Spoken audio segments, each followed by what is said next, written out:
Hi everybody, welcome to Livewire Review. Today we have the 2023 Nissan Leaf SV, and in this video, well, we're going to dive right in. We're going to talk about the size, the features, the overall, and I think the big thing is we're going to go for a drive. We're going to tell you how we think it feels as far as handling and everything else goes. The Leaf always gets a bad rap as that car. It's been around for a while. It's been on the road for over a decade, and people go, but you know what? It's truly revamped. It's truly a good vehicle now, but is it the one you want? Let's find out right now.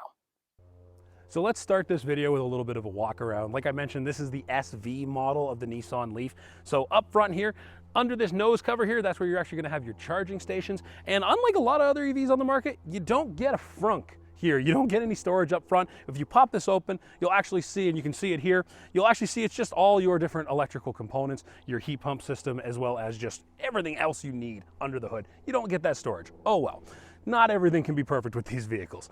What else do you get with the SV package? You're gonna get a set of 17-inch alloy wheels down low, and I really dig this two-tone paint color. It really kind of pops to me, the red on black. I've always appreciated that. Inside, you're gonna get the blue stitching all throughout the seats, kind of gives you that tie-in feel because it works right through the dashboard, gives you that like modern electrification feel. And one of the coolest things I like about this thing is, again, I can't harp on this enough, Nissan really killed it with this charging system. So standard 120 volt wall plug, but then, oh cool, I have a bigger outlet that I can do a 50 amp charge on right here in my garage. I don't need necessarily to go out and purchase a in-home unit. I can just run everything right off this. That's awesome. It's really a grand slam win. Well, let's hop in, let's go for a drive, and let's talk about the rest. So we're going to talk about the range on the Nissan Leaf today. We've got the 40 kilowatt hour Leaf, but there is a bit of a caveat to that. The 40 kilowatt hour Leaf, I think you can get about 37 kilowatt hours out of the battery just from what the guessometer says on the dashboard. So if you look at the government numbers, it uses 17 kilowatt hours per 100 to travel in the city. And when you're on the highway, it uses 21.2 kilowatt hours per 100. And when you do a combined figure, that's 18.9 kilowatt hours per 100. If you do the math, none of that adds up. On that, you get 174 kilometers on the highway, and you get 217 kilometers in the city. So that's not 240 kilometers. But Nissan has an interesting party trick with that. They hide a lot of the range below 5% and also a little bit above 100%. The range that they hide above 100% is just to protect the battery. The range that's hidden below 5% just doesn't show up on the guessometer on the dashboard. So it helps people that forget the charge. It gives you a little bit of extra range. So if it says 222 kilometers on the dash here, it means it's going to go 222 until you hit 5%, not zero.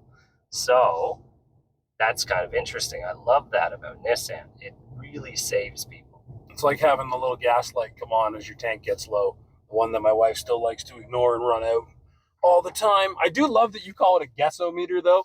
And I mean, it's very true, because as much as these computers will calculate the range and will tell you this, will tell you that, at the end of the day, how do I drive versus how you drive? Or what are the conditions like today? Or how much am I running the air conditioner today? I mean, it's always shocking how these little environmental factors will change what that number says. But on that note, if I hit auto and I turn this on, you should get a different range figure. Like when I see 213 now with that on. I do. And it goes to 221 with it off, which means that this system actually works. Accounts for it almost instantaneously. Interesting. Yeah, unlike the Hyundai products, Hyundais are neat. They actually show you in kilowatts what everything is using if you go into the menus. Yeah. I've been through these menus, you cannot find that in there. That's the same as the Ford system on the Lightning. You can pop up and it'll show you a generic bar graph, and it'll say, so far this trip, you've used 8% on HVAC, 29% on driving, 41% on running your hair dryer and charging your ridiculous cell phone. And I appreciate seeing where the power is going, especially on longer trips, when I look down and go, how the hell am I empty again? Oh crap, I maybe should unplug that toaster oven in the back. Yeah, the only thing you're going to get on this car is a couple of bar graphs, and you're going to get the normal readout on the dash. The one thing that I live by is that average reading on there, where it says right now 21.7 kilowatt hours per 100. You can do some backwards math. Honestly, it's not easy to do on the drive, but you take your 37 kilowatts that you can use and divide it by the kilowatt hours that you're using. You'll know how far you can go. I do like having a half analog gauge as well as the digital, so you can customize this left-hand side, put up the information that's important to you or that you want to see. But I mean, I don't know, call it what you will. I do like having a physical speedometer. I find, and this is a gripe for getting in and out of different cars a lot, but having to look for the number. Sometimes it's on the left, sometimes it's on the right, sometimes it's in my windshield. But I like, there it is, I know it, I'm familiar with it, I've grown up with it. But then again, it's just a gripe for me, not necessarily everybody. There is one nice thing about coming to charge on this car is the charger is on the front. So it means you can pull into a parking space and then it's just right there in the middle. That way you don't have to back in and mess around with anything. You just pull up, plug in, and charge. That's especially nice because I've noticed a lot of public chargers. I mean, unlike gas stations that have been putting roofs over the pumps for, the better part of this last century, a lot of these public charging stations have not got there yet. We're getting a lot of those little half roofs, but not quite a full, you're covered to keep you out of the weather. So I do appreciate that it's on the nose, and for the most part, the one or two that I've seen, I'm underneath it. So in those crappy days when it's raining or snowing, I know when I open my door, I'm not going to get absolutely soaked for the 2 minutes I need to be outside. And for anyone out there who owns a business, there's a few types of businesses where I would really like to see DC fast chargers. Number one, gas stations. Okay? It's obvious. Every gas station, you need to install a charger. People will stop. Your whole business plan has to do with getting snacks. Guess what an EV driver is going to do when they have 15 minutes to kill? They're going to buy some snacks. Number two, I would like to see them at some restaurants, possibly fast food restaurants. I think McDonald's in the States really has this covered. They have some chargers built outside, and then they'll bring the food to you in your charging stall. I think that's pretty neat. That's super cool. Number three, convenience stores. Again, what are you going to do when you have 15 minutes to kill? You have to use the bathroom. Every single time I stop with my kids to charge, we go to the bathroom. And by the time I'm done taking 2 kids to the bathroom, the car is done charging. It's that easy to live with an EV when it comes to charging. You go to the bathroom and you actually have to rush back to your car to keep going on your trip. So that brings me to the note on fast charging in this car. It does have a CHAdeMO connection. If you go onto the PlugShare website, this is a very useful tool. Go on PlugShare, check out what CHAdeMO stations are available, and you're going to see the map go a lot smaller. We spoke about this off the top. The CHAdeMO connector seems to be dying, seems to be going away.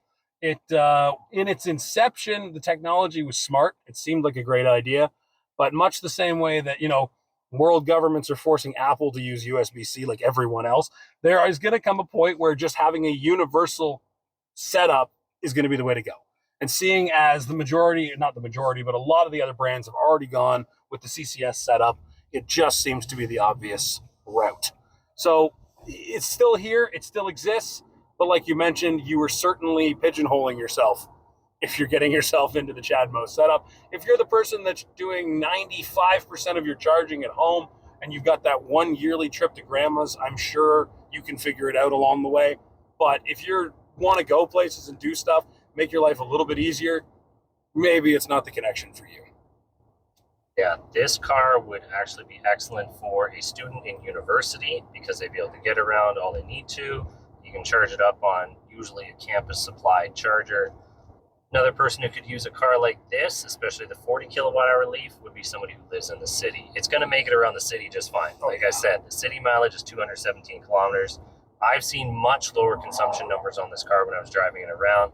You should easily be able to get 250, 260, 270 when you're driving around the city. Yeah, I mean, even in a situation like for myself, my commute is about a grand total of 20 kilometers a day, give or take. So for someone in my position, this setup would be fine. I would do the majority of my charging at home. One trip to the cottage and back, I can charge when I'm there. It would fit my lifestyle nicely. Yeah, we've done trips to the cottage with our electric car, and even on a 120 volt outlet, we actually had to limit the charge to 90% because it was done in about, I think it was 16 hours, but you plug in as soon as you get there, and you're already doing other things you're not going to notice. Exactly. It's not quick, but it has enough torque to almost trip the tires. I was about to say, I'm going to kind of put my foot in it here. That actually feels peppier than the Ariya, because the Ariya is heavy. Yeah, no, I didn't find any extra modes in here. We've got eco and we've got normal. As Eco far as I and can not see. eco, okay. Yeah, you can always correct me if I'm wrong, but That's all I see. see. So that's fine. So this car comes with 147 horsepower, 236 pound-feet of torque from a 110 kilowatt motor. You're going to have a totally different one in the SV Plus with a bigger battery. It has a higher output. I'll throw those figures down below. But in this car, it's a little less. It's not a fast car, trust me. But it does have enough torque to put a smile on your face. You're certainly not taking it to the track, but it will definitely stick you in your seat off the line, which is fun. I was just saying, I really like how it handles. I really like that it doesn't feel dirty as I'd imagine a small car would in this situation. It still kind of gives me this nice, comfortable sedan-like feel, despite the fact that I'm not in that type of a chassis. As far as everything else goes, I love the ergonomics in here. I like the way everything's laid out. I love having physical buttons. I can't stress enough how much I like physical buttons. But I also really like this shifter. We were driving the Nissan Ariya, so it's sibling product this week as well, and it's got the return to home style shifter that I continually seem to struggle with, putting the damn thing in reverse. And I've been driving it for 2 or 3 days now, and I still struggle with the damn thing. I love this actual physical. I have to move it to a position to select my gear shifter. It just gels with me better. I maybe would figure out the Ariya eventually, but as it stands, Leaf gets a win in my books. And that's why you chose it in our competition, right? Yep. We are going for a night drive right now just to see how the headlights are in this car. This car does come with halogen fog lamps and LED headlights. Now, I've driven a lot of cars with a lot of different headlights, and these ones are average. They're actually a lot brighter than some other cars I've driven. Cutoff isn't super smooth like in the Ariya. I'll show a picture of that here.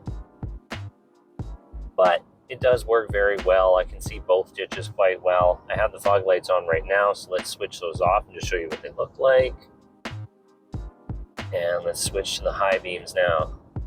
High beams are good. They give me a really good depth down the road. I can see the pylons off in the distance quite well.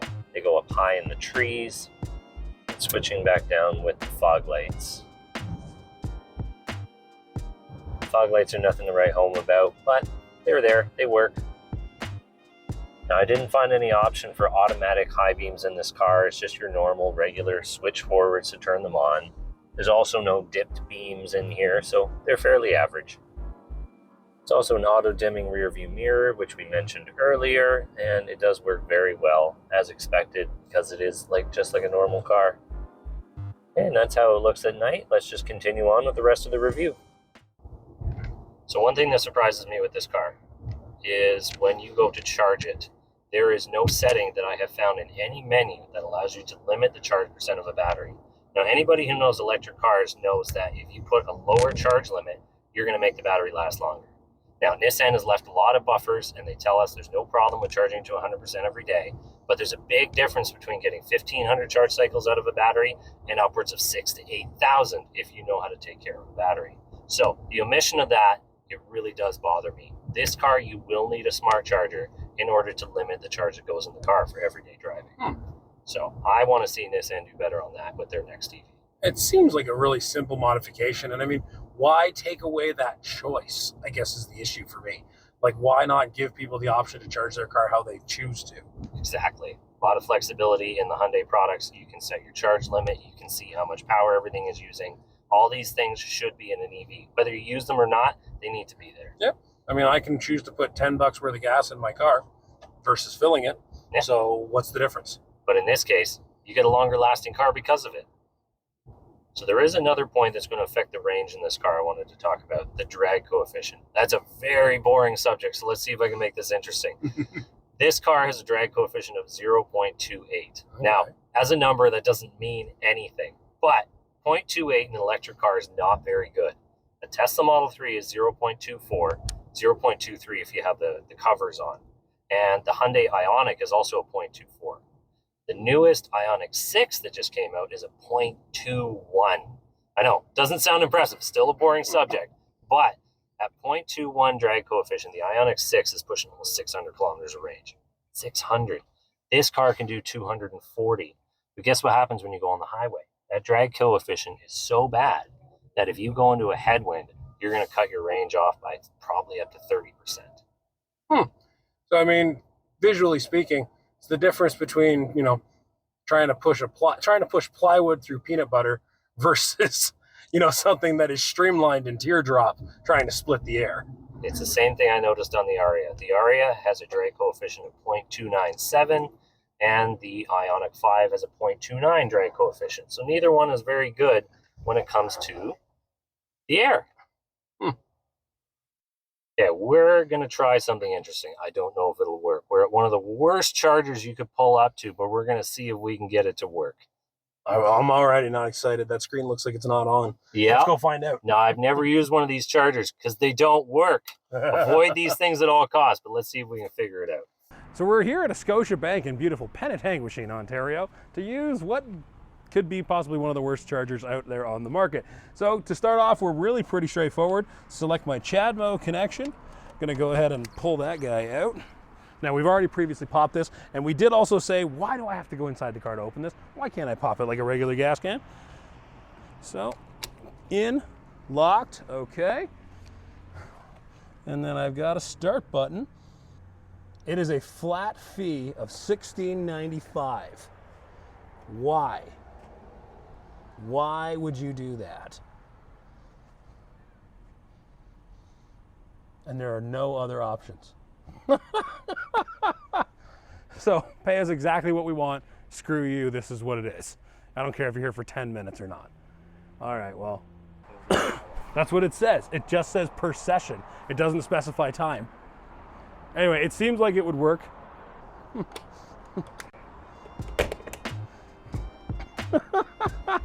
thing only puts out 30 kilowatts. Oh, really? Yeah. It said 50 on the screen. 30 is limited. It's a 50 kilowatt charger limited by what the building requires. Oh, isn't that awful? Okay guys, we're coming to the end of this video. We got some good thoughts on this car. We know what it's like to live with every day. I think this would be a great city car or a good second family vehicle. Or if you haven't driven an EV before, the price really does talk for itself. So if you're interested in this car, you can shoot over to Bourgeois Midland Nissan, talk to somebody who knows a little bit more than we do. And we want to know what you think. Let us know down in the comments. What questions do you have? What do you like about the car? What can we do better? Like and subscribe.